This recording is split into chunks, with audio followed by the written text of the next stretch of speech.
PT Kalbe Farma bersama Teater Sanggar Cerita mempersembahkan serial Sandiwara Radio Babat Tanah Leluhur. Babat Tanah Leluhur.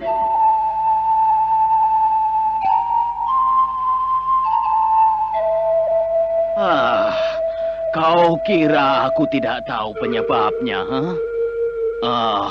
Bukankah anak muda asing itu si Panji, ha? Diakah pemuda yang kau inginkan? Saya... Pokoknya kau harus menikah dengannya. Kau harus menikah dengan Radik Guna. Pemuda itu adalah seorang anak yang baik. Kelak jika anak itu datang, aku akan mengusirnya. Aku akan mengusirnya jika ia ingin mengganggumu. Sebuah kisah kolosal dari tanah leluhur ratusan tahun yang silam, yang diwarnai dengan kekerasan, ambisi, keserakahan, iri dan dengki, serta cita-cita dan cinta anak manusia. Kisah besar ini didukung oleh artis-artis Sanggar Prativi.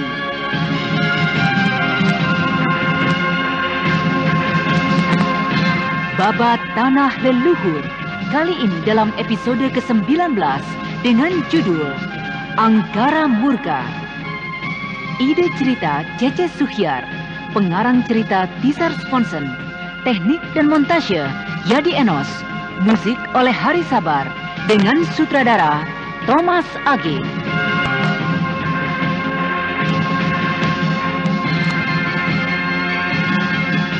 Pada seri yang pertama ini menampilkan Yanuar sebagai Raden Karmapala, Endas sebagai Lirang, Ani sebagai Layung, Asil sebagai Mai, Heni sebagai Darmi, Heristiono sebagai Ki Jati Limus, dan pembawa cerita Neni Sumardi. Selamat menikmati.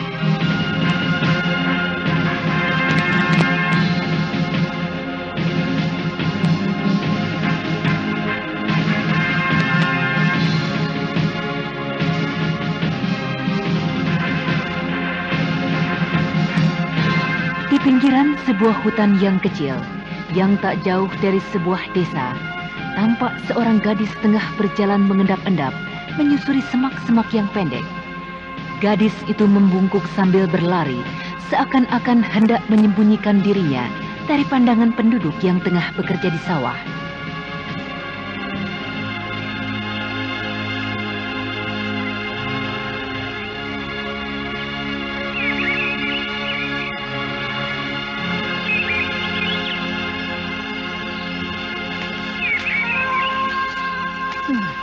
Sudah terlalu siang. Anda sekarang masih mendengarkan Sandiwara Radio di channel Memori 80. Aku harus cepat-cepat sampai ke pondok kecil di hutan itu.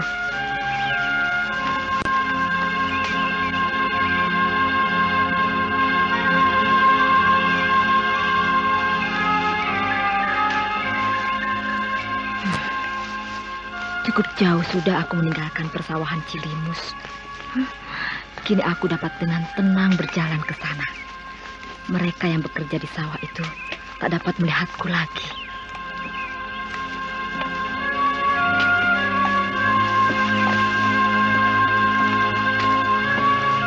Gadis desa itu terus berjalan memasuki hutan kecil Cilimus.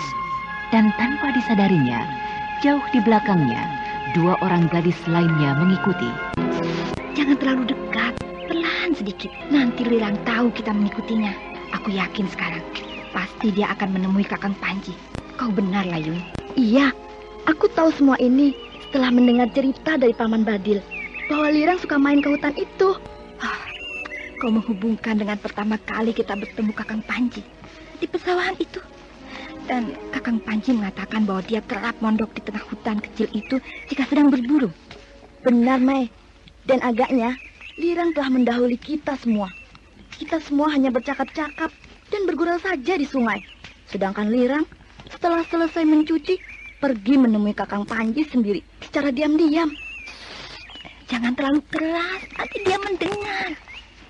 Lihat itu, agaknya Lirang telah sampai pada tujuannya.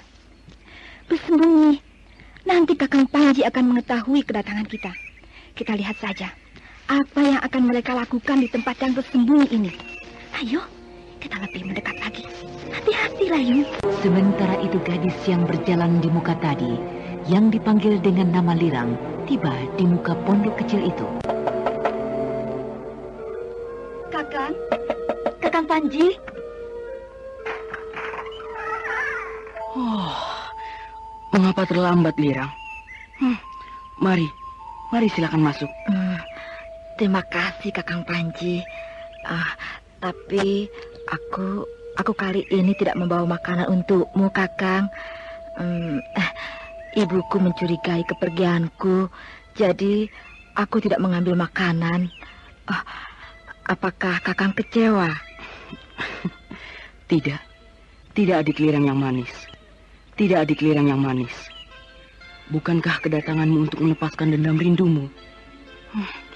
Ayolah, jangan hanya berdiri saja di muka pintu. Ayo.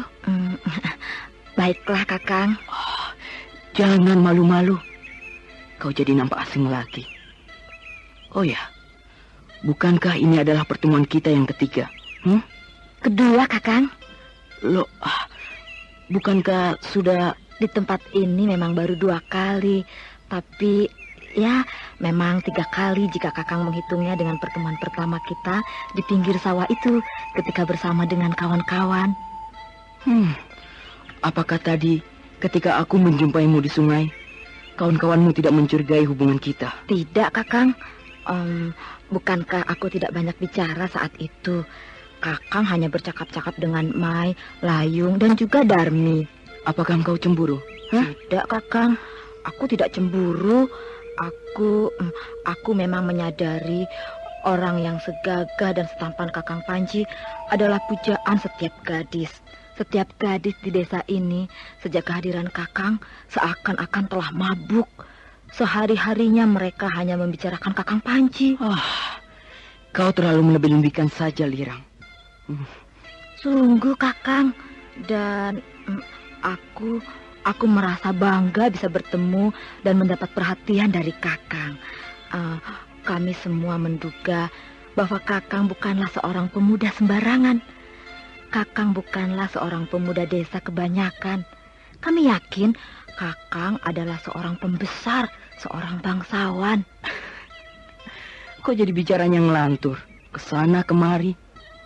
Oh ya, bukankah kedatanganmu kali ini adalah untuk bersenang-senang denganku? Bukankah demikian? Aku...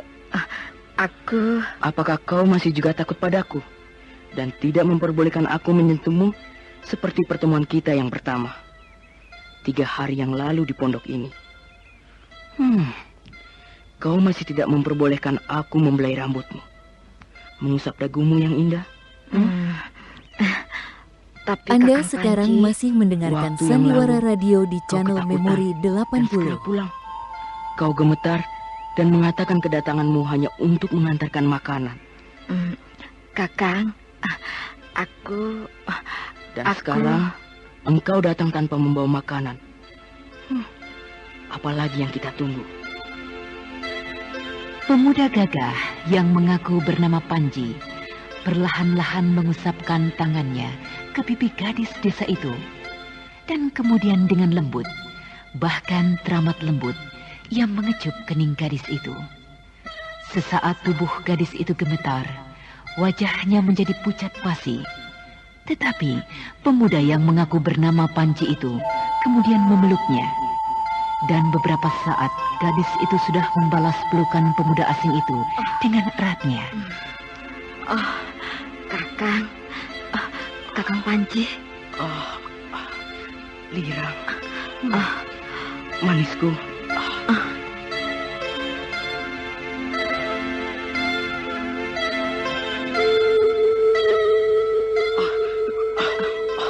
Tidak. Kita tidak boleh melakukannya.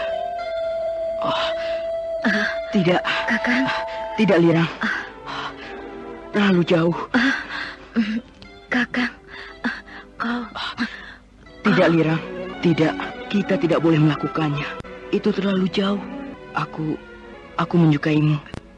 menyukai kecantikanmu, rambutmu, dagumu, lehermu yang jenjang. Aku suka sekali bermesraan denganmu. Tapi kita tidak boleh terlalu jauh. Kenapa, Kakang? Bukankah tidak ada seorang pun yang tahu keberadaan kita di sini?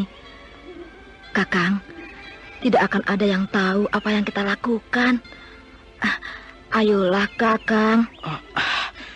Rapikanlah kembali pakaianmu, Lirang. Maafkan aku jika aku telah mengganggumu hingga terlalu jauh. Tidak, Kakang Panji. Aku bersedia. Aku suka, Kakang Panji. Aku... Sudahlah, Lirang. Rapikanlah pakaianmu. Lalu... ada yang datang. Lirang, apakah kau berada di dalam sana? Lirang? Biarlah aku akan buka. Hanya kawanmu. Engkau, Mai, Layung. Kukira siapa? Oh, Kakang Panji. Kukira siapa yang berada di dalam? Apakah Lirang ada di dalam? Ada. Kalian ingin bertemu? Iya, kami ingin bertemu, Kakang. Boleh? Tentu saja boleh. Silakan masuk. Layung dan Mai, dua gadis desa sahabat Lirang, melangkah mendekati pondok kecil itu. Dan di dalam, mereka melihat Lirang sahabatnya tengah duduk di balai-balai sambil menunduk malu. Rambutnya yang kusut masai belum lagi sempat dirapikan. Lirang? Mai dan Layung, aku mohon jangan kalian ceritakan hal ini pada ayahku dan juga orang-orang di desa ya. Memangnya apa yang telah kau lakukan di sini bersama dengannya? Tidak apa-apa. Kami... Aku dan Lirang hanya berbincang-bincang dan sedikit bersenang-senang. Bersenang-senang? Iya, bersenang-senang. Dan kami tidak melakukan terlalu jauh. Oh ya, kalian berdua pun boleh ikut bersama kami bersenang-senang. Maksudmu? Apa maksudmu, Kakang Panji? Laki-laki yang dipanggil dengan sebutan Kakang Panji tidak menjawab. Ia hanya tersenyum penuh arti. Sejenak Mai dan Layung terhenyak.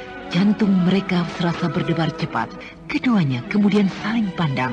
Dan beberapa saat kemudian, keduanya seakan-akan tidak sadarkan diri. Tubuh mereka menjadi lunglai ketika pemuda gagah dan tampan itu memeluk mereka berdua. Kita bersama-sama di sini. Kita bersenang-senang.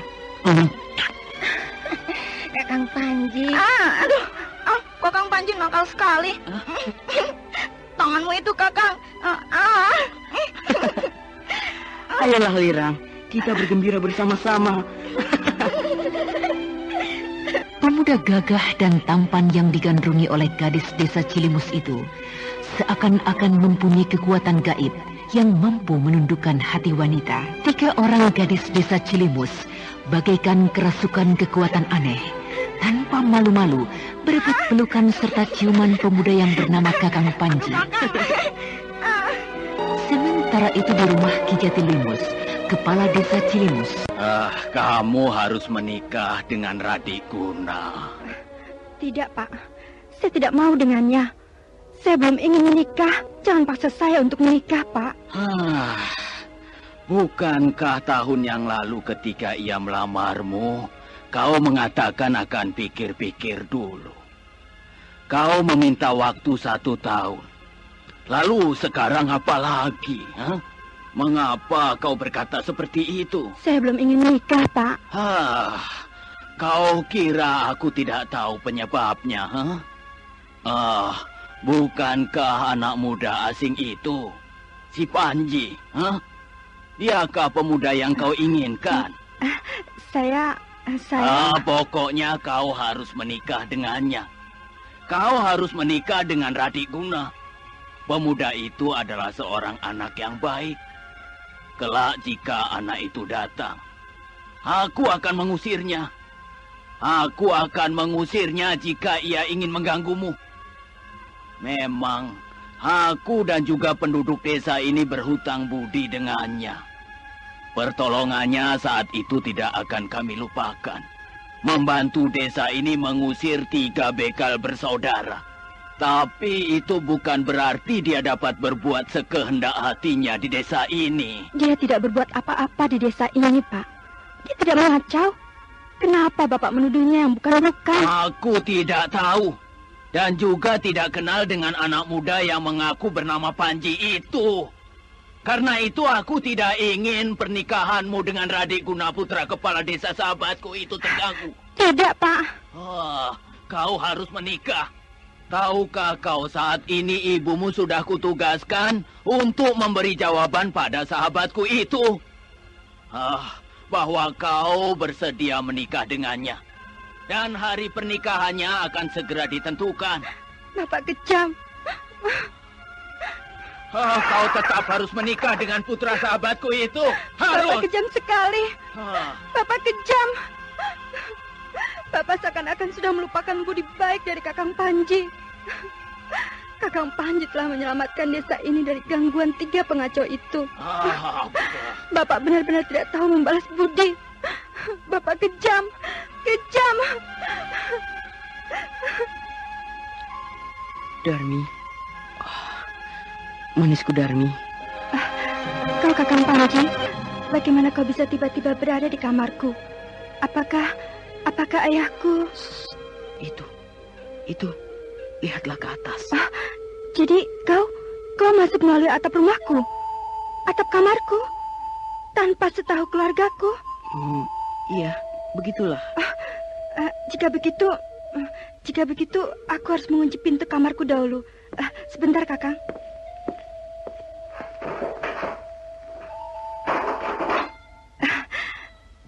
Kau mengejutkan aku, Kakang Panji.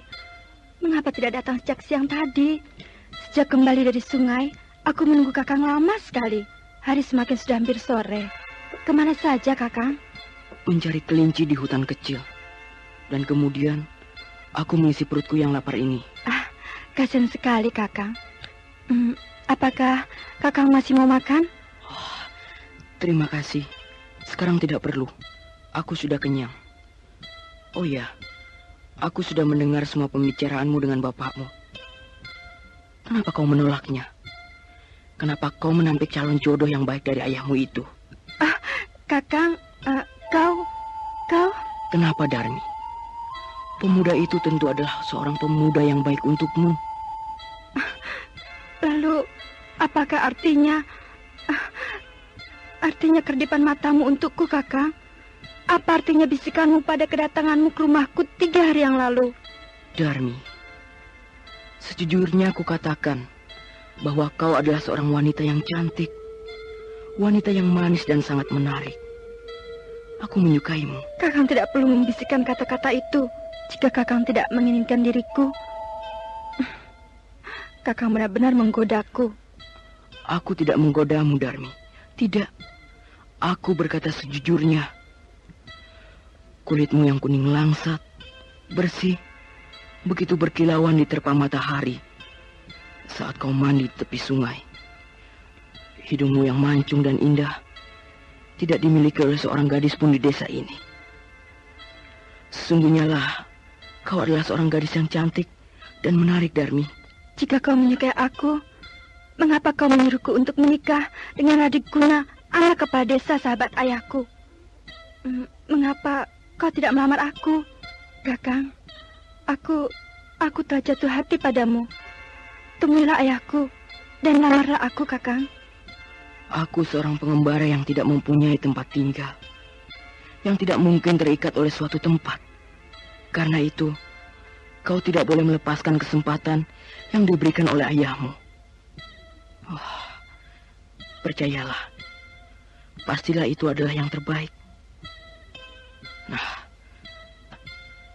Pastilah itu adalah yang terbaik. Selamat tinggal, Darmi. Aku akan kembali. Ingatlah pesanku itu. Baiklah, Kakang Panji. Jika memang kau bukan jodohku, aku akan menerimanya. Tapi sebelum kau pergi, sebelum kau tinggalkan diriku, aku mohon, peluklah diriku ini, Kakang. Aku mohon, karena kau adalah satu-satunya pria yang pertama yang telah menyalurkan cinta dan sekaligus bara apinya. Peluklah aku, Kakang Panji. Aku akan menerimanya. Tapi sebelum kau pergi, Sebelum kau tinggalkan diriku, aku mohon, peluklah diriku ini, Kakang. Aku mohon, karena kaulah satu-satunya pria yang pertama yang telah menimbulkan cinta dan sekaligus bara apinya.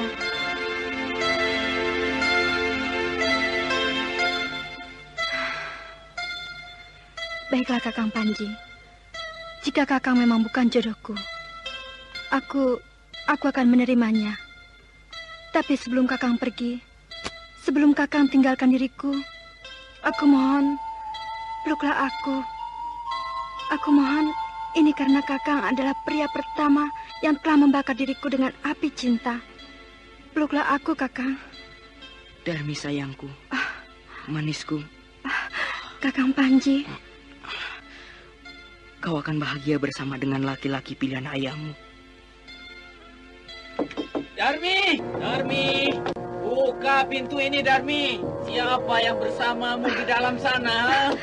Celaka, Bapak tahu kau berada di sini, Kakang. Tenanglah, aku dapat segera meninggalkan kamarmu tanpa diketahui. Darmi, buka pintu ini, Darmi. Ya, Pak, sebentar. Aku pergi, Darmi. Selamat tinggal. Kau pasti akan berbahagia bersamanya. Hebat sekali Kakang Panji. Ia seakan-akan terbang ke atas atap rumahku. Dia telah menutup kembali atap rumahku tanpa bekas. Darmi, Darmi. Kau ingin aku pecahkan pintu ini, Darmi? Iya, Ayah. Sebentar, saya akan membuka. Darmi. Siapa yang berada di dalam kamarmu, Apa-apaan ini, Pak? Aku mendengar suaramu yang seakan-akan sedang bicara dengan seseorang. Bapak terlalu banyak mengurus pekerjaan. Atau mungkin Bapak sudah terlalu tua. Ibumu sudah kembali. Ia kini sedang ke belakang. Ayolah, kita bicarakan persoalanmu itu di luar. Ayo. Baiklah, Pak. Saya akan menurut saja apa kata Bapak dan Ibu. Ada apa ini, Darmi? Ada apa? Tiba-tiba saja engkau berubah. Apa yang menyebabkan engkau jadi seperti ini? Sudahlah, Pak. Saya memang ingin mendengarkan kata-kata Bapak. Apa salah juga? Tentu saja tidak. Anda sekarang masih mendengarkan Sandiwara Radio di channel Memori 80. Gembira mendengar perubahan sikapmu ini. Ayo, mari. Entah apa yang terjadi dengan diriku akhir-akhir ini. Darah apa? Darah siapa yang menyebarkan tingkahku jadi seperti ini? Setiap kali melihat wanita cantik, hatiku rasanya berdebar dan tidak ingin melewatkan kesempatan tanpa menyapanya, membelainya, serta memeluknya. Sudah sore. Aku harus segera kembali sebelum kakek sama sekali melarangku keluar.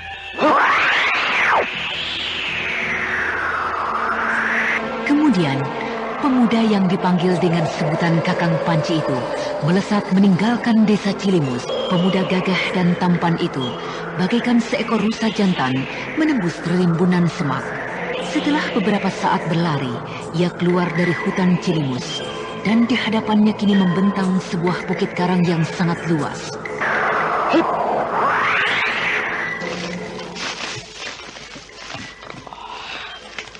Mudah-mudahan kakek tidak marah. Aku berjanji akan kembali sebelum senja turun. Dan lembayung senja sudah kelihatan. Sebentar lagi hari akan menjadi gelap. Lebih dari 4 tahun aku terkurung di sekitar tempat ini. Dan hampir seluruh kemampuan kakek jelangkung hidup telah kukuras.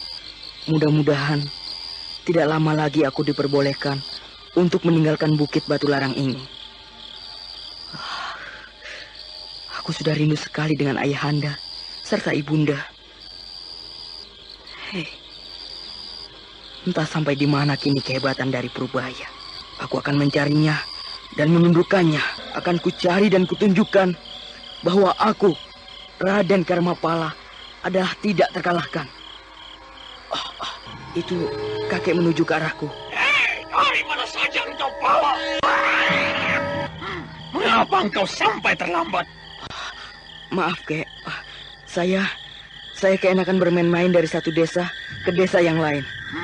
Aku tunggu kau di dalam. Aku akan mencuci muka sebentar Sebelum kembali ke dalam gua kakek, sudah beberapa saat aku duduk di hadapannya. Tapi kakek masih saja terbenam dalam semedinya. Akhir-akhir ini, kakek semakin gencar meningkatkan ilmunya, membina kekuatan murninya. Entah untuk apa lagi. Kek. Engkau Pala. Sudah lama engkau tiba di sini? Belum lama, Kek. Saya mandi dan belum lama tiba di sini. Ada apakah kakek memanggil saya? Ya, memang ada sesuatu yang ingin kukatakan padamu, Pala. Sesuatu yang sangat penting. Apakah kakek akan menurunkan sejenis ilmu sakti lagi? Tidak, Pala. Tidak ada satu ilmu pun yang tersisa lagi dalam benakku yang belum kulimpahkan padamu. Bukan menyangkut olah kanuragan. Tapi pembicaraanku kali ini adalah menyangkut masa depanmu. Maksud kakek? Sudah saatnya kau meninggalkan bukit Batu Larang ini. Jadi sudah selesaikah masanya aku menggembleng diri di sini dan aku boleh kembali ke Galuh? Iya, sudah selesai tugasmu belajar padaku. Tetapi sebelum kau ke Galuh, temui dulu Resi Wanayasa di Padepokan Gua Larang. Dia mempunyai sesuatu yang dapat kau ketahui. Apakah itu, kakek? Kau akan tahu sendiri kelak setibanya di sana. Baiklah, kek. Tapi bagaimana dengan kakek sendiri? Aku akan tetap tinggal di sini, menghabiskan sisa-sisa usiaku ini. Tidak, kek. Sebaiknya kakek tidak tinggal di sini seorang diri. Ikutlah bersama dengan saya. Kakek akan dilayani. Kakek akan senang tinggal di istana. Satu saat akan tiba masanya bahwa kau akan merasakan dan akan mengerti bahwa dalam kesunyian dan keasrian alam seperti ini jauh lebih menyenangkan dari istana, dari kota raja. Kakek tidak mungkin hidup seorang diri di sini. Siapa yang akan melayani kakek? Siapa yang akan menggantikan tugas saya, mencarikan makan untuk kakek, mencuci pakaian kakek, dan mengurus kakek jika dalam keadaan sakit? Anak baik, anak baik. Aku ini walaupun sudah renta seperti ini, bukannya seorang bayi, aku masih mampu melayani diriku sendiri. Jika sakit pun, apa kau kira aku tidak sanggup untuk bergerak atau tidak sanggup untuk berpuasa? Sudahlah, hanya satu pesanku. Pesan yang kerap aku katakan, yaitu pulihkanlah nama baikku dengan sikap dan perbuatanmu. Jadilah engkau seorang pendekar. Tunjukkan pada dunia kependekaran di tanah Pasundan ini bahwa engkau Raden Karmapala, seorang pendekar yang berbudi pekerti tinggi, adalah murid dari Jerangkong Hidup. Hapuslah biarpun sedikit dosa-dosa yang kulakukan pada masa yang lalu. Saya berjanji, kek. Saya akan berusaha untuk tidak mengecewakan kakek. Mengecewakan jeripaya kakek mengasuh dan mendidik saya.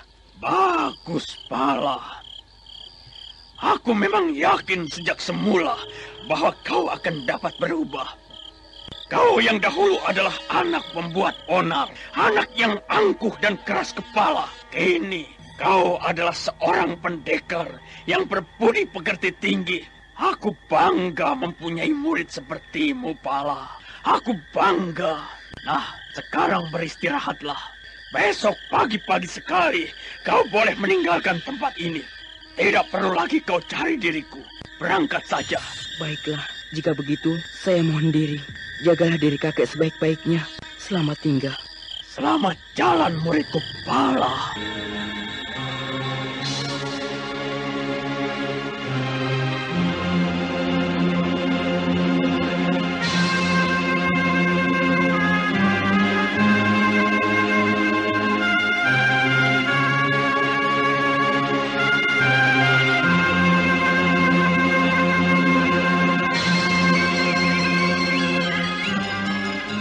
Keesokan harinya, pemuda gagah yang sesungguhnya adalah Raden Karmapala, putra dari Maharaja Galuh Prabu Sana, meninggalkan Bukit Batu Larang.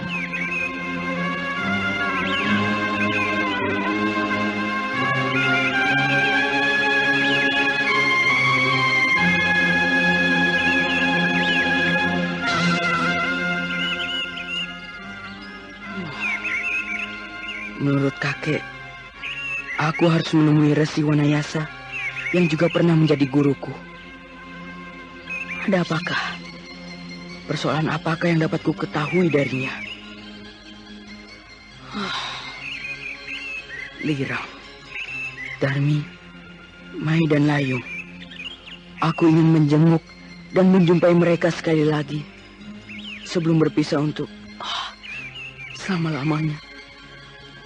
Mungkin aku tidak berkesempatan lagi untuk berjumpa lagi jika telah kembali ke istana. Gadis-gadis manis, mereka semuanya sangat menarik. Aku akan ke desa Cilimus. Walaupun nanti aku harus berputar arah untuk ke Gua Larang. Akan kutemui mereka di sungai kecil itu. Hup!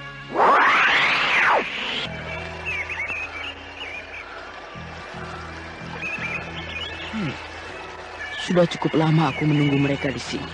Apa belum muncul juga? Biasanya mereka sudah mulai mencuci, bersenda gurau di sungai ini. Yang Agung, ada apakah? Tidak hanya mereka, wanita lain pun, ibu-ibu, bahkan anak-anak yang juga selalu kelihatan mencuci dan bermain-main di sungai ini, tidak nampak satupun. Aneh. Ada apakah di desa Cilimus? Apakah ada pesta semalam suntuk? Hingga sesiang ini belum ada satupun penduduk yang datang di sungai ini. Akan kutunggu beberapa saat.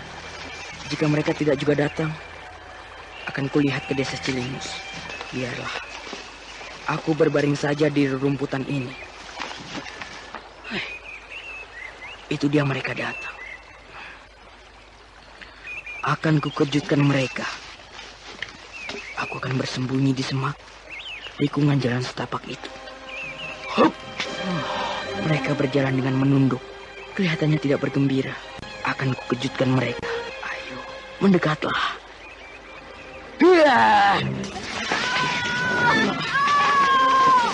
Raden Karmapala menubruk tubuh kedua gadis yang lewat di sampingnya sambil mengaum keras. Seketika itu juga kedua gadis itu menjerit-jerit, berteriak ketakutan. Ini aku, Panji. Kau Kakang Panji. Iya. Kenapa kalian terlambat? Di mana Layung dan juga Darmi? Biasanya kalian selalu bersama-sama. Kok kalian diam? Ada apa? Di mana Darmi dan Layung kawan-kawan kalian? Loh, ada apa ini? Kenapa jadi seperti ini? Ada apa? Apa yang terjadi dengan Layung dan Darmi? Layung ada di rumah Darmi. Dia ada di sana. Lalu, ada apa kalian menangis? Hah? Darmi tewas tadi malam. Tidak mungkin itu terjadi. Kau pasti berdusta. Kami tidak berdusta, Kakang Panji. Kami tidak berdusta. Kematian Darmi sangat mencurigakan. Ayahnya tidak percaya Darmi akan berbuat seperti itu. Menurut ayahnya, Darmi pada malam harinya sebelum masuk kamar kelihatan biasa-biasa saja. Malah bergembira mendengar berita perjodohannya. Bagaimana mungkin itu bisa terjadi? Bagaimana mungkin? Aku akan melihatnya ke sana. Tunggu dulu, Kakang Panji. Ada apa? Ayah Darmi juga... Juga apa? Desas-desus apa, Mai? Lirang? Ayah Darmi juga menyebut-nyebut namamu, Kakang. Menyebut-nyebut namaku? Apa maksudmu? Mereka semua menuduhmu yang melakukan pembunuhan itu, Kakang. Gila! Aku akan lihat ke sana. Celaka, Lirang. tentu akan terjadi keributan di desa. Ayolah, kita lihat ke sana. Iya, mari Mai. Ong dan Mai segera bergegas membawa kembali cuciannya menuju ke desanya. Sementara itu, Raden Karmapala dengan dada berdebar tidak menentu melesat terus menuju desa Cilimus.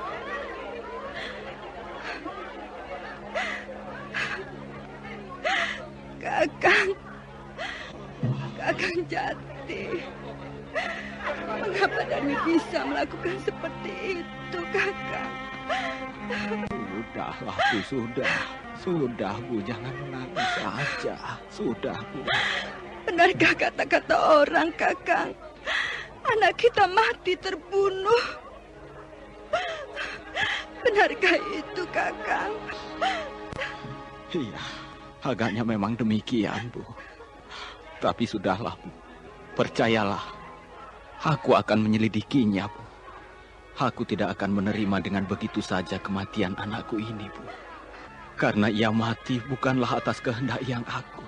Ia mati karena sikap angkara murka dari manusia yang puas dan culas, Bu. Sudahlah, Bu. Menyingkirlah kau dari tempat ini, Bu. Biarlah mereka mengurus jenazah anakmu, anak kita. Ayo, Bu, menyingkirlah. Diam. Diam di tempatmu, anak muda. Diam. Kau tidak boleh melangkah masuk sebelum mendapat izin dari Ki Jati Limus, ha? Kurang ajar. Apakah kau tidak tahu siapa aku ini? Aku adalah penyelamat desamu. Aku yang telah mengusir 3 begal bersaudara yang mengacau desamu. Minggir dan berikan aku jalan. Tidak, aku tidak minggir dari hadapanmu. Hai, serigala berbulu domba. Kami semua memang berterima kasih atas pertolonganmu. Tapi bukanlah karena itu kau dapat berbuat semaumu di desa ini. Setan! Jadi, kau dan juga seluruh penduduk desa ini menuduhku yang melakukan perbuatan itu. Menuduhku yang membunuh Darmi. Seorang di antara penduduk desa ini telah melihat semua perbuatanmu. Kau adalah seorang penjahat cabul. Kau pengganggu dan perusak kehormatan wanita. Apa yang telah kau lakukan di pondok kecil di tengah hutan Cilimus, ha? Apa yang telah kau perbuat dengan 3 orang gadis desa ini? Lirang, Layung, dan Mai, ha? Mengakulah kau. Kau pikir apa yang telah kulakukan terhadap mereka? Apa yang telah kuperbuat? Kau pasti telah mempergunakan ilmu iblismu untuk menundukkan hati gadis-gadis itu dan menodainya. Kurang ajar. Kau tidak boleh merusak nama baik mereka. Kau tidak boleh berkata sekotor itu. Minggir dan beri aku jalan. Atau kulempar kau dari sini. Kau kira aku takut, ha? Kau kira kami semua ini takut menghadapimu yang memiliki kepanian tinggi? Minggir atau Kebetulan kau segera hadir, Ki Jati. Ini dia orangnya. Ini dia serigala berbulu domba itu. Untuk apa kau datang kemari, anak muda, ha? Aku akan melihat Darmi. Aku akan menjenguknya. Apakah kau juga tidak akan mengizinkan aku, orang tua? Kau tidak mengizinkan aku melihat keadaannya, melihat penyebab kematiannya. Ki Jati, perintahkanlah. Kami bersama-sama dengan seluruh penduduk desa ini akan meringkusnya. Percayalah, kami akan dapat menangkapnya. Setan! Anak muda, aku tidak ingin terjadi keributan pada saat-saat seperti ini. Kau tunggulah. Aku pasti akan membuat perhitungan denganmu kelak seusai penguburan anakku. Iya, dan janganlah tinggal di desa ini jika kau memang adalah seorang pemuda yang jantan. Jadi, kau juga menuduhku. Kau menuduh aku yang telah membunuh anakmu. Apa buktinya, Paman Jati? Apa buktinya? Kemarin kau datang ke rumahku. Kau datang dengan diam-diam ke dalam kamar putriku. Lalu, pada malam harinya, ketika kau tahu putriku akan menikah dengan Radik Guna, kau menodainya. Dan kemudian, putriku telah membunuh dirinya di tali gantungan untuk menghapus aib yang telah menimpa dirinya. Kalian keterlaluan sekali. Memang aku datang ke kamar putrimu kemarin sore. Tapi, aku tidak datang kembali pada malam harinya. Aku bersumpah, Paman Jati Limus. Jangan percaya sumpah dari seekor serigala, Ki Jati. Kurang ajar. Siapakah engkau ini, Pak Tua? Aku adalah seorang warga desa ini yang tidak ingin melihat kebusukan, keculasan, serta kesemenangan terjadi. Iblis! Berhenti! Aku tidak ingin ada pertempuran di saat-saat seperti ini. Siapakah orang tua ini? Mengapa hebat sekali kepandaiannya. Jika memang dia penduduk desa ini, di mana dia berada pada saat 3 begal bersaudara itu muncul? Baiklah. Jika memang kau berkeras menyangkalnya, aku akan menyelidikinya kelak. Tapi untuk sementara, kuharap kau mau tetap tinggal di rumahku ini. Aku bersedia, Paman. Nah, jika begitu, ulurkan tanganmu itu, biar orang-orangku mengikatnya, dan kau menunggu di kamar itu. Jadi kau menawanku, Paman? Terserah apa katamu, anak muda. Tapi percayalah, aku akan mencoba menyelidiki urusan ini seusai penguburan anakku. Baiklah, ini, kau ikatlah tanganku ini. Kimong, ikat tangan pemuda itu. Baik, Ki.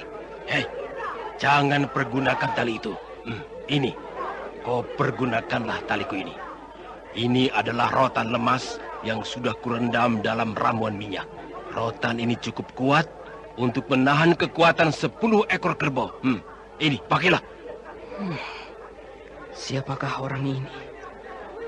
Aku tidak percaya jika dia adalah penduduk desa ini. Biarlah, untuk sementara, aku akan masuk ke dalam kamar itu dan memikirkan cara untuk mengatasi situasi ini. Aku yakin. Aku akan menjadi semakin yakin padamu, anak muda. Dan akan menyelidiki urusan ini dengan lebih berhati-hati. Jika engkau tidak membuat masalah saat ini. Bawa dia ke kamar itu dan kunci rapat-rapat dengan beberapa palang kayu. Baik, Ki. Raden Karmapala yang dikenal dengan nama Panji dihalau dari keramaian menuju ke dalam kamar yang cukup kokoh dan kemudian dikunci dengan beberapa palang pintu dari luar kamar. Yang Agung, rasa-rasanya aku ingin menggedor hancur kamar yang mengurungku ini. Memukul hingga pecah mulut-mulut yang telah menghina aku. Raden Karmapala, putra dari seorang mahapraja besar di tanah Pasundan ini. Aku tidak akan mengecewakanmu, Kek. Aku akan menunjukkan pada mereka bahwa aku adalah seorang pendekar dan bukannya seorang bocah yang cengeng. Aku akan mencoba menyelesaikan persoalan ini dengan sebaik-baiknya. Dewata Agung, apa yang kini harus kuperbuat? Menunggu jenazah itu dikebumikan, mengikuti petunjuk Paman Jatilimus? Tidak, akan sangat berbahaya sekali jika begitu. Aku harus bertindak sebelum jenazah itu dikebumikan. Aku tidak boleh mengikuti petunjuk dari Paman Jatilimus yang bodoh. Aku akan menyelidiki sebab-sebab kematiannya. Pengikat ini harus kuputuskan dulu. Rupanya cukup kuat pengikat tanganku ini. Tapi kau boleh mencoba tenaga dari aku, Raden Karmapala. Pengikat khusus itu tidak mampu menahan kekuatan tenaga sakti dari Raden Karmapala. Begitu pemuda sakti murid dari Jerangkong hidup itu mengerahkan kekuatannya, tali rotan pengikat tangannya putus menjadi beberapa bagian. Aku akan keluar melalui atap kamar ini dan kemudian ada yang akan menemuiku rupanya. Biarlah, akan kulihat siapa dulu orang itu. Hei, Kome. Ya, aku Kakang Panji. Hei, kau telah melepaskan ikatan itu, ha? Oh, aku akan melaporkan hal ini kepada Ki Jatilimus. Jangan ganggu aku. Diamlah kau di situ, penjaga bodoh. Oh, apa yang telah kau perbuat dengannya, Kakang? Tidak apa-apa. Aku hanya membuatnya diam untuk sementara. Ada apa, Mai? Siapa yang menyuruhmu datang kemari? Aku melihat keributanmu dengan Ki Jati. Kemudian aku mencoba untuk menjelaskannya. Aku meminta agar Ki Jati mau melepaskan engkau yang tidak bersalah. Tapi mereka malah memerintahkan agar aku juga dimasukkan ke dalam kamar ini. Mereka telah menuduh kita melakukan hal yang buruk, Kakang. Iya. Memang kita telah melakukan hal yang kurang sepantasnya. Tapi tidak, Kakang. Kita tidak berbuat Anda itu. sekarang Kita masih hanya mendengarkan bersenang-senang Sandiwara saja. Radio di Kita- channel Memori Kita tidak 80. melakukannya, Kakang. Kau berhasil melepaskan ikatan itu, ha? Paman Jati, jika aku ingin, apapun tak akan ada yang mampu menghalangiku. Aku akan mampu untuk menggulung kekuatan prajurit satu kota pun. Bahkan, aku tidak gentar menghadapi jago-jago dari seluruh kerajaan. Tapi aku sadar bahwa kali ini aku harus berhati-hati. Ada seseorang yang telah mencemarkan nama baikku dan juga mengotorkan nama gadis-gadis desa ini. Aku tidak pernah menodainya. Layung, Mai, Lirang, maupun Darmi. Aku memang menyukai kecantikan mereka. Aku senang bermain-main dan berkawan dengan mereka. Jika memang benar semua ucapanmu itu, mengapa kau melepaskan ikatan itu? Dengan demikian, berarti kau telah menantang kami semua. Kau tidak bersedia menunggu upacara ini selesai. Ki Jati, aku percaya dan hormat kepadamu. Tapi orang-orangmu, terutama laki-laki tua yang tadi berselisih denganku, telah membuat hilang segala kesabaranku dan menimbulkan kecurigaanku. Janganlah kau mencari-cari alasan, anak muda, dan berusaha melemparkan kesalahanmu pada orang lain. Paman Jati, boleh aku tahu siapa laki-laki tadi? Apakah benar dia adalah penduduk desa Cilimus dan sudah lama berdiam di desa ini? Iya, dia adalah penduduk desa Cilimus. Tidak mungkin, Paman. Aku tidak percaya.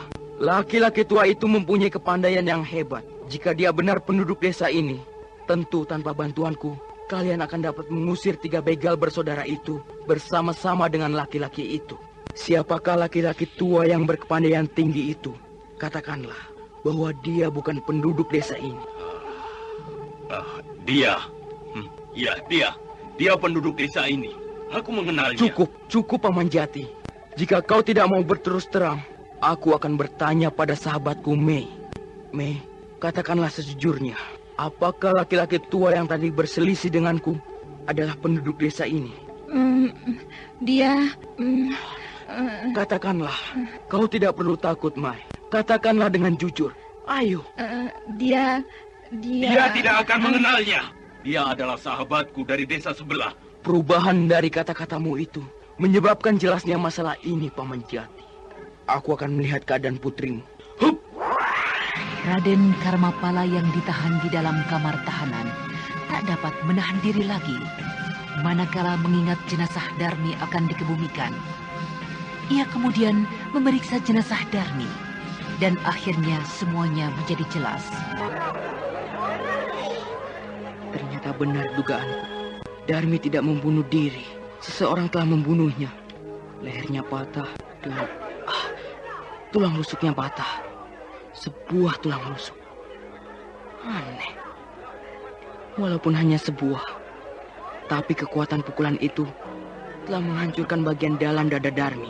Setan cabul, apa yang akan kau lakukan dengan jenazah gadis itu? Hah? Iya. Tunggu kau di luar, orang tua. Lari kau. Hei, mengapa kalian semua diam saja? Ayo kepung cepat dan jangan beri kesempatan pemuda cabul itu untuk lolos.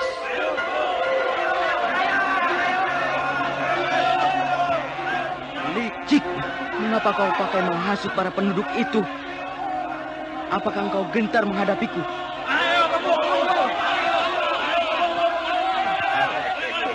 Kenapa? Apakah engkau yang justru gentar menghadapi kepungan ini? Bukankah engkau adalah seorang pemuda yang gagah, pendekar yang sakti? Mengapa kini kau gentar hanya menghadapi penduduk-penduduk desa seperti kami? 100 begal pun akan kuhadapi. Tapi penduduk yang bodoh dan tidak tahu apa-apa menyulitkan aku untuk bertindak. Hadapilah aku jika kau memang benar-benar bukan pengecut. Sungguh besar sesumbarmu, anak muda. Kau kira hanya engkaulah jago di tanah Pasunan ini? Kau boleh mencoba kepandaian aku.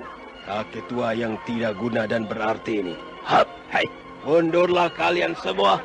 Saksikanlah aku menundukkan dan meringkus pemuda cabul itu. Hei, bersiaplah anak muda. Apakah menghadapi orang tua sepertimu, aku harus membuat satu persiapan yang khusus? Ayo, serang aku. Bocah sombong, kau rasakan ini seranganku. Ya. Ya. Rupanya cukup hebat kepandaian orang tua ini. Ya. Kurang aja. Aku harus cepat-cepat menyelesaikannya. Ya. Orang tua yang sangat dicurigai oleh Raden Karmapala kini mulai meningkatkan serangan-serangannya.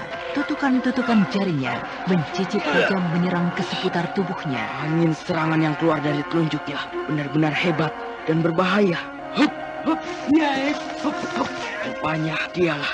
Iya, pastilah orang ini penyebabnya. Setan. Telunjuknya itulah yang telah membunuh Darmi.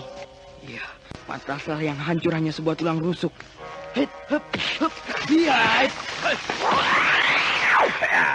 Rupanya engkaulah, hai orang tua, musang berbulu domba itu. Jari telunjukmu itulah yang telah menyebabkan kematian Darmi. Aku akan menangkapmu dan memberimu pelajaran dan sekaligus hukuman.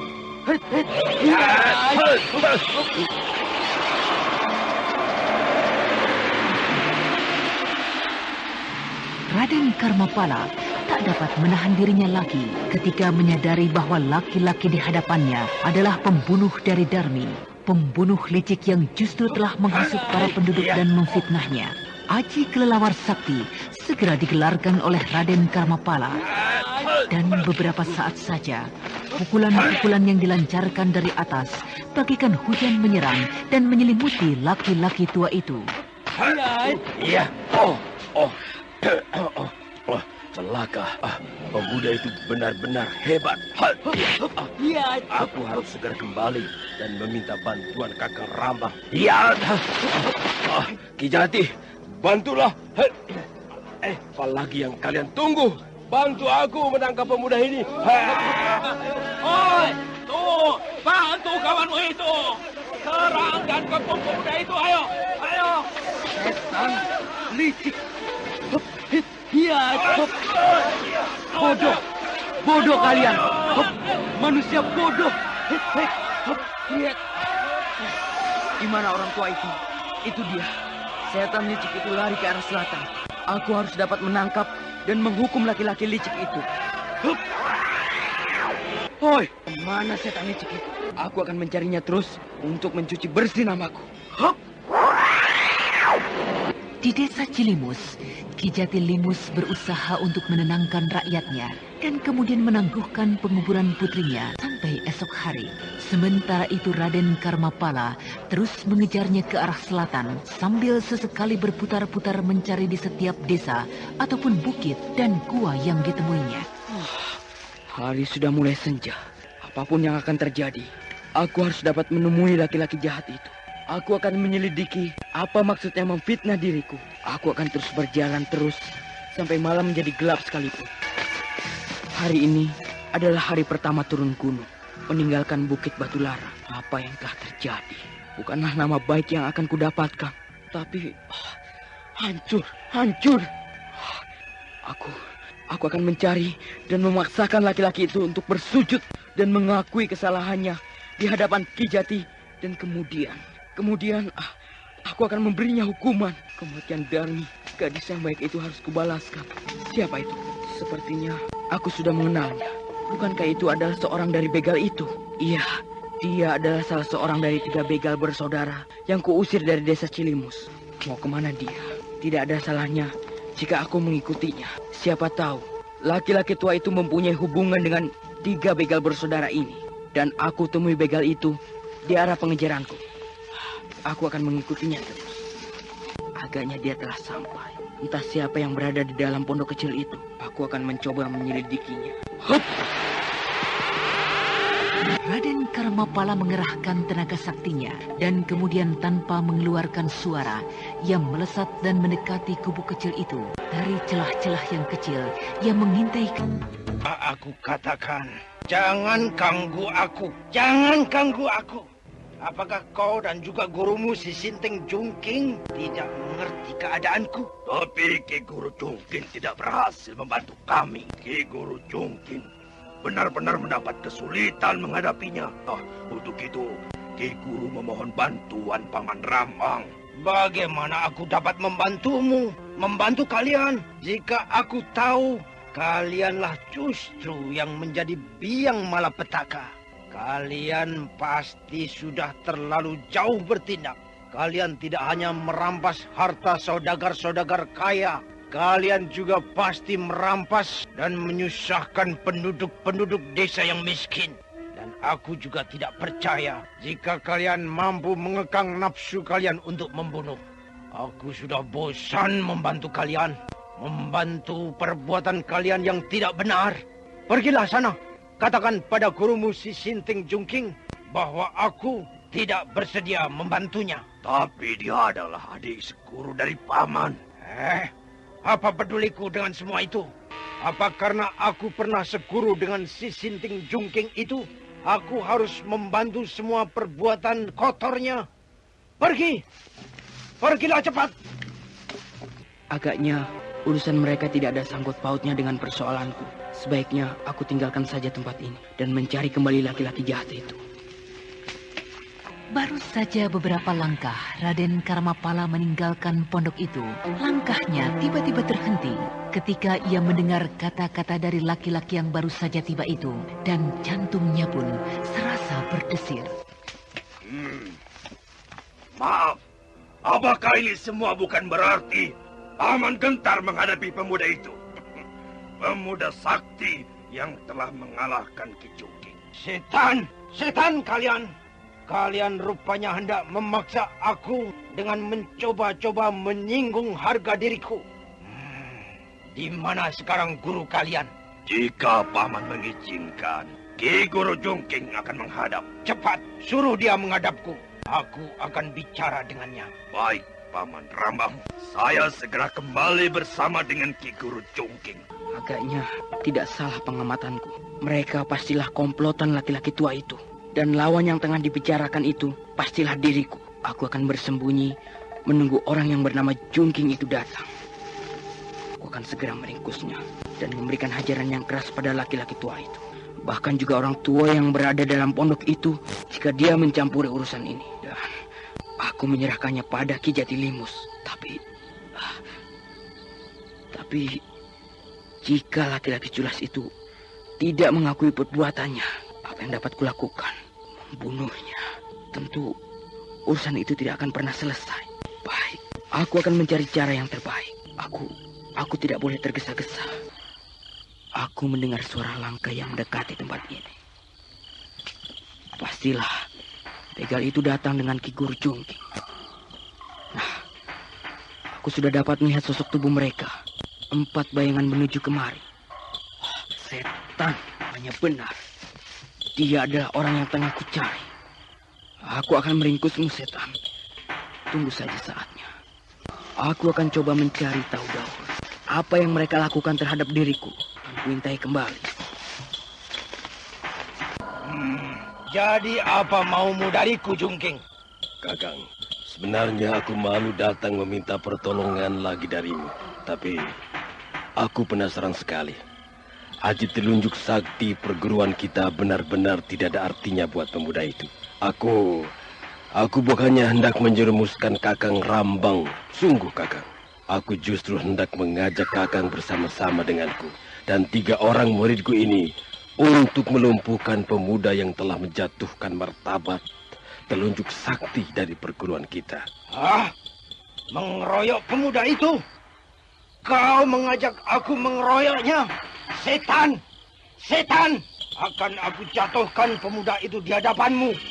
Dan kemudian dia akan kulepaskan kembali. Kau tidak boleh menyentuhnya. Aku hanya ingin menunjukkan pada pemuda itu bahwa telunjuk saktiku tidak dapat dibandingkan dengan telunjuk saktimu, Jungking. Kita berangkat besok pagi-pagi. Apakah tidak sebaiknya malam ini juga kita ke sana, Kakang? Untuk apakah membuang-buang waktu? Tidurku dan juga tidur Kakang kukira tidak akan dapat pulas sebelum membuktikan kehebatan telunjuk sakti perguruan kita. Iya. Kau benar, Jungking. Aku akan datang malam ini juga. Nanti, tepat tengah malam, kita buat perhitungan dengan pemuda itu. Mengapa tidak sekarang saja, Kakang Rambang? Aku tidak ingin menimbulkan kekacauan di desa itu. Aku akan membawanya pergi meninggalkan desa itu. Sudah, tidak ada tawar-menawar lagi, Jungking. Baiklah, Kakang. Kita berangkat nanti malam. Nah, kau boleh beristirahat di pondokku ini. Jangan mengganggu semediku. Aku akan tersadar tepat pada tengah malam. Anda sekarang Baik, masih Kakang. mendengarkan Aku Sandiwara pun akan Radio di bersemedi channel Memori mengumpulkan 80. tenaga saktiku kembali. Malam. Masih cukup banyak waktuku. Aku akan membongkar kebusukanmu itu. Hai Jungking. Hop. Aku harus cepat mendapatkan Ki Jatilimus dan berbuat sedikit kasar pada orang tua itu. Ya, bukankah itu Ki Jatilimus? Agaknya Dewata membantu rencanaku. Paman Jatilimus diantarkannya padaku segera. Aku akan melumpuhkannya segera. Ki Jati semakin mendekat. Iya, inilah saatnya. Maaf Paman Jati. Saya akan membongkar rahasia pembunuhan licik itu. Baguslah. Kelihatannya dia tidak sempat melihatku. Dan tidak mengetahui akulah yang melumpuhkannya. Aku akan menyadarkannya nanti di pondok itu.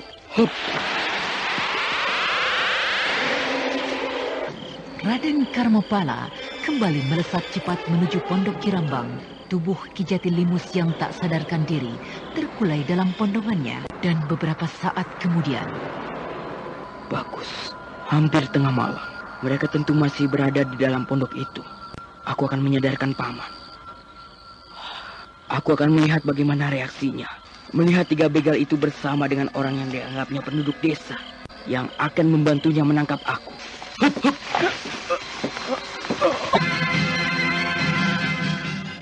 Setelah membuka kembali kesadaran Ki Jatilimus, Raden Karmapala segera meninggalkannya. Dan beberapa saat kemudian, Ki Jatilimus bangkit kesadarannya.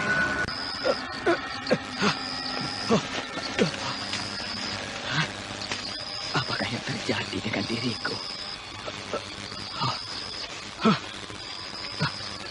Di manakah aku berada? Pondok siapakah ini? Sepertinya aku mendengar suara seseorang di dalam. Sepertinya itu suara Ki Jungking. Laki-laki tua yang hadir dan membantuku. Yang membantu desaku. Akan kutanyakan apa yang terjadi denganku. Tapi mengapa aku bisa berada di sini? Ada orang. Oh, engkau Ki Jati? Bagaimana engkau bisa berada di sini? Oh, kau bangsat pengacau desaku. Kurang ajar. Kau benar-benar sudah bosan hidup berani datang kemari. Guru, coba kemari. Siapa yang datang? Siapa itu, Gopar? Lihatlah kemari, Guru. Lihatlah siapa yang datang. Engkau Ki Jati. Iblis licik. Rupanya engkau adalah gembong dari begal-begal jahat ini. Benar-benar buta mataku. Dan kematian putriku pun mungkin kaulah penyebabnya. Iya, mungkin kaulah penyebabnya. Bagaimana kau bisa tahu aku penyebab, Ki Jati? Aku yang telah membunuhnya. Justru kaulah yang pasti akan mendapat susah berani datang malam-malam ke tempat seperti ini. Jadi kau telah membunuh seorang gadis, Jungking? Kau juga pasti telah menodainya. Oh, tidak, Kakang. Aku tidak membunuhnya. Yang membunuhnya adalah pemuda itu. Pemuda yang telah mengalahkan aku. Kenapa kau berpura-pura segala, Ki Jungking? Kau adalah guru dari ketiga begal pengacau itu. Dan kemudian setelah 3 muridmu itu terusir dari desaku. Kau datang pada saat terjadi pembunuhan di rumahku. Dan kau menuduh pemuda yang telah menyelamatkan desaku sebagai pembunuhnya. Sebagai perusak kehormatan gadis-gadis desaku. Benar-benar iblis, iblis. Kaulah iblis yang menyamar sebagai manusia. Tutup mulutmu, Kejati, atau aku akan membungkamnya untuk selama-lamanya. Selamat malam, Ki Jungking. Oh, kau benar-benar berani mati menyusulku ke tempat ini, anak muda. Maafkan aku, Paman Jati. Aku telah berlaku tidak sopan dan membawamu secara paksa kemari. Jadi. Jadi kaulah rupanya setan malam yang membawanya kemari. Aku membawa Paman kemari adalah semata-mata untuk membuktikan hal yang sebenarnya. Untuk membuktikan dan menentukan mana yang salah dan mana yang benar. Maafkan aku, Panji, maafkan. Ternyata kau tidak bersalah. Aku telah membabi buta menuduhmu, Panji. Sudahlah, Paman. Aku mengerti. Sekarang yang penting adalah mengadili pembunuh keji itu. Menyingkirlah, Paman Jati. Aku akan segera menyelesaikannya. Kau memang penolongku. Aku percaya kau akan dapat mengatasinya. Tangkaplah orang itu. Kalian berbicara seakan-akan di sini tidak ada lagi orang lain yang mendengarkan. Kakang Rambang, marilah kita bersama-sama menangkap anak muda itu. Kita buktikan bahwa telunjuk sakti dari perguruan kita tidaklah merupakan ilmu sembarangan. Ki Rambang perlahan-lahan mendekati Raden Karmapala dengan langkah yang pasti, setapak demi setapak. Sambil melangkah maju, mata kakek tua itu mengamati seluruh bagian tubuh dari Raden Karmapala. Adikku benar. Kau adalah seorang pemuda yang hebat. Benar-benar hebat. Entah siapakah gurumu, anak muda? Maaf, aku kira tidak ada hubungannya urusanku dengan adikmu. Kau hubung-hubungkan dengan guruku. Jadi kau tidak akan menyebutkannya? Baiklah, baiklah. Kau kira dengan begitu aku tidak dapat menebak asal-usulmu? Ayo, bersiaplah anak muda. Hei, apakah engkau juga akan membela adikmu, Ki Rambang? Kau benar, anak muda. Memang seharusnya aku tidak membela adikku. Yang pasti telah melakukan kesalahan besar padamu. Dan juga pada desa Cilimus. Tapi kepandaianmu yang mengagumkan, yang telah menundukkan telunjuk sakti adikku, cukup merangsangku untuk mencoba kemampuanmu. Baiklah, aku akan mengikuti apa kemauanmu, Ki Rambang. Ayolah, aku telah siap. Dengar, aku hanya akan membuktikan bahwa telunjuk sakti dari perguruanku adalah sebuah ilmu sakti yang tak dapat dibuat main-main. Aku akan membuktikan itu. Dan setelah itu, aku akan melepaskan engkau untuk melakukan apapun terhadap adikku. Aku tidak akan mencampurinya. Baiklah, cepatlah kakek tua. Aku tidak mempunyai banyak waktu. Ternyata kau benar-benar sombong. Rasakan ini.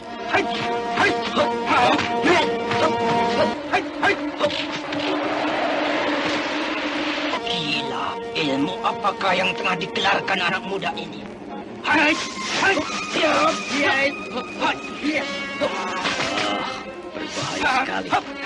Agaknya kakangku pun belum tentu mampu menghadapinya. Aku harus segera meninggalkan tempat ini. Lihat itu, Ki Guru meninggalkan tempat ini. Ayo, adik. Celaka, mereka melarikan diri.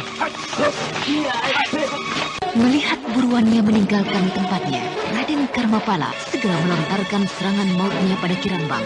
Beberapa saat, Ki Rambang masih mampu menahan serangannya.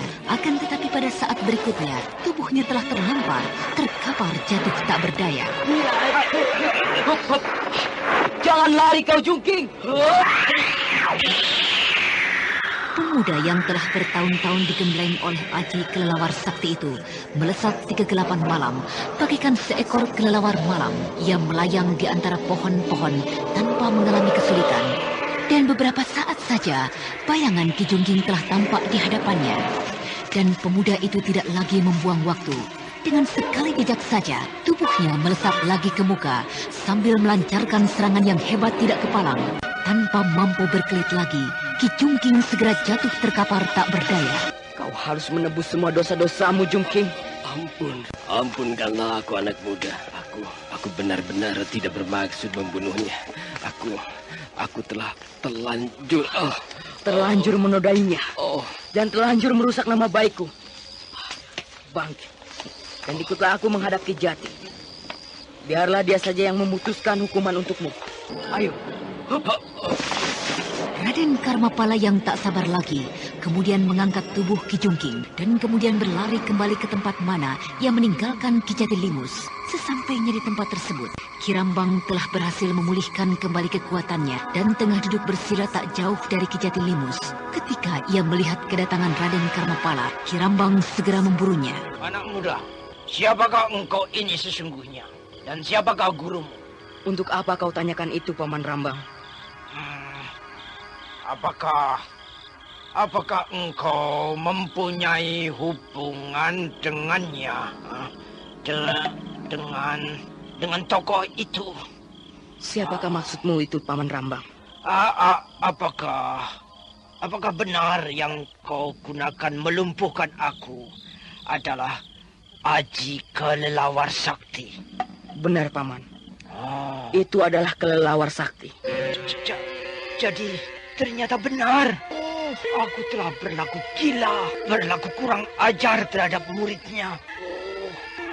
Aku memang pantas untuk dihukum. Apa yang akan kau lakukan, Paman Rambang? Mengapa kau berlaku gila seperti itu? Aku telah berlaku tidak benar padamu. Berlaku kurang ajar pada muridnya. Karena itu, pantas aku memberikan hukuman pada diriku sendiri. Aku pantas untuk membuang sebuah lenganku ini sebagai peringatan. Paman, jelaskan cepat padaku. Kenapa Paman sampai berbuat gila seperti ini? Siapakah sebenarnya yang Paman takutkan? Apakah Paman tahu siapa guruku? Gurumu tentulah beliau yang mulia, junjungan kami, Raja Diraja dari golongan hitam. Dan dia adalah Jerangkong Hidup. Kau benar, Paman. Jerangkong Hidup adalah guruku. Tapi kau salah jika mengira guruku masih seperti yang kau bayangkan. Seperti momok yang sangat menakutkan. Tidak, Paman Rambang. Lebih dari 4 tahun guruku telah bertobat. Beliau menggemblengku dan meminta aku untuk berusaha untuk mencuci namanya. Atau setidak-tidaknya mengurangi, walaupun hanya sebagian kecil dari dosa-dosanya. Aku akan berusaha untuk menyampaikan penyesalannya. Taubatnya dengan dharma baktiku. Jadi yang mulia kini sudah bertobat. Ternyata yang agung benar-benar adil dan bijaksana dengan membuka hati nurani beliau, sebagaimana juga hati nuraniku. Sampaikan salam dan hormatku pada beliau jika kau bertemu kembali dengannya. Guruku adalah salah seorang pembantunya dari golongan hitam pada beberapa puluh tahun yang silam. Baiklah, jika aku berkesempatan bertemu kembali dengan beliau, akan kusampaikan sembah dan hormatmu, Paman. Sekarang adalah giliranmu, Jungging. Manusia licik, pembunuh kejam. Ampunkanlah aku, Tuan. Ampunkanlah semua dosa-dosaku. Aku akan bersedia untuk memotong sebilah lenganku sebagai bukti penyesalanku. Ampunkan aku, Tuan. Paman Jati, Aku akan menyerahkan laki-laki busuk ini padamu. Kau boleh menentukan sendiri hukuman yang pantas untuknya, karena ia telah membunuh anakmu. Tapi, kesalahannya padaku akan kuselesaikan sendiri, sebagai balasan atas kelicikannya padaku. Hup! Lihat! Hup! Kau benar, anak muda. Itu adalah hukuman yang pantas. Hukuman yang tepat untuknya.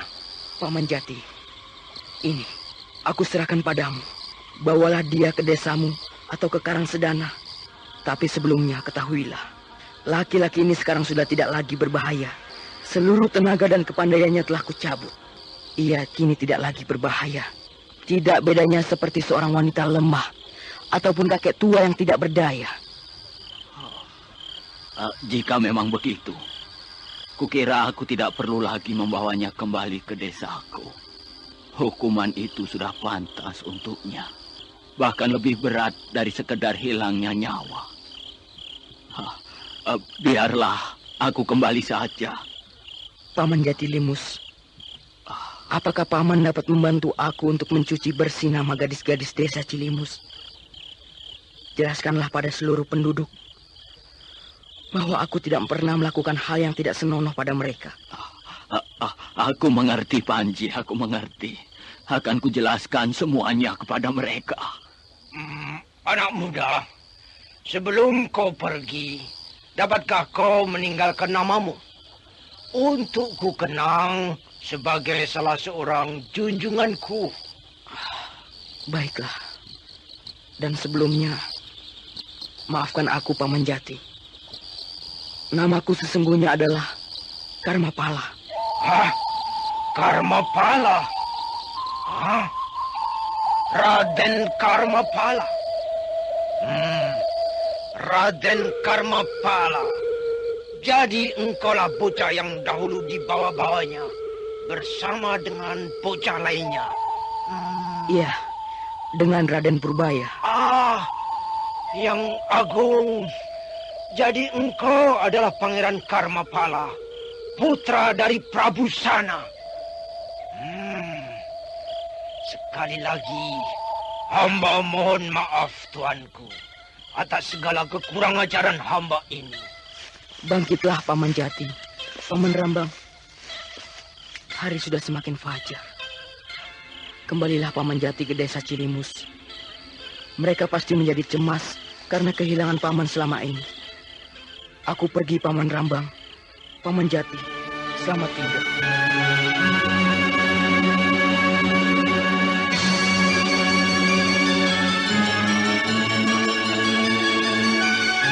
Raden Karmapala berhasil membongkar kebusukan fitnah dari Ki Jungking, guru dari 3 begal bersaudara. Dan menjelang fajar, ia berlari cepat menembus kegelapan malam menuju Gua Larang. Dan ketika hari mulai terang, ia tiba di pinggiran padepokan Gua Larang. Putri Cadar Biru. Putri Cadar Biru. Nah, sekarang katakan, di mana pemuda Mataram itu? Atau Nyai Tapak Angin, benarkah kau datang hanya untuk pemuda Mataram itu? Kau pintar, bocah. Serahkan juga kitab pusaka yang kau curi dari kaki Bukit Kacida. Kitab pusaka?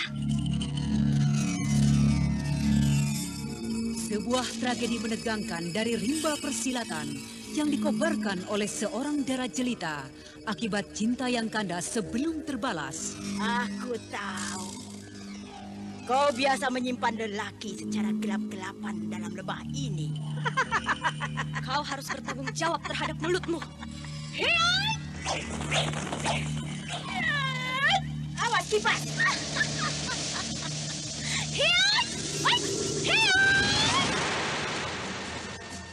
Putri Cadar Biru. Dialah si Ratu Lembah Cacat yang ditakuti oleh setiap kesatria karena ketinggian ilmunya, namun sekaligus dikagumi karena kecantikannya. Ikutilah serial Sandiwara Radio Putri Cadar Biru di radio kesayangan Anda.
Nah, para pendengar sekalian, bagaimanakah kisah selanjutnya?